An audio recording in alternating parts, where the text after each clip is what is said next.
శివాయ అండి. ఇవాళ మనము ఔండా నాగనాథ్ దర్శనం చేసుకుంటా ఉన్నాం. ఇలా ఉంటుందన్నమాట టెంపుల్.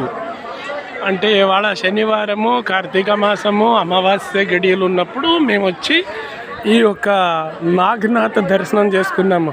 12 జ్యోతిర్లింగాలలోని ఇది నాగేశ్వర జ్యోతిర్లింగం అన్నమాట. ఇది మహారాష్ట్రలోని ఔండా నాగనాథ్ అంటూ ఉంటారు. ఇది ఇలాగ మనం వచ్చి వేళ దర్శనం చేసుకుంటామని. ఇలాంటి ఒక దర్శనం వల్ల సమస్తమైనటువంటి సర్పదోషాలు నివారణ అవుతాయి, శాంతింపబడతాయి, సర్పశాపాలు నివారణపడతాయి. వంశపరంగా ఉన్నటువంటి ఎన్నెన్నో దోషాలు నివారణలే, సంపదలు కలుగుతాయి, ఆరోగ్యం ఉంటుంది, సంతాన ప్రాప్తి కలుగుతుంది, గృహ యోగాలు కలుగుతూ ఉంటాయి. ఇటువంటి స్వామి నాగేశ్వరుడు ఆదిశంకర భగవత్పాదులు వచ్చి ఇక్కడ ధ్యానం చేసి ఇక్కడ జ్యోతిర్లింగాన్ని ఆయన గుర్తించి ఇక్కడ పూజ చేసిన తర్వాత అప్పటి నుంచి ఇప్పటి వరకు కూడా పూజింపబడుతున్న అద్భుతమైనటువంటి లింగం ఇది.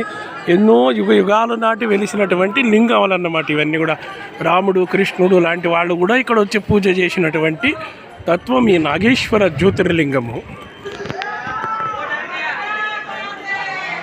ఓం నమ శివాయ. ఓం నాగేశ్వరాయ నమః.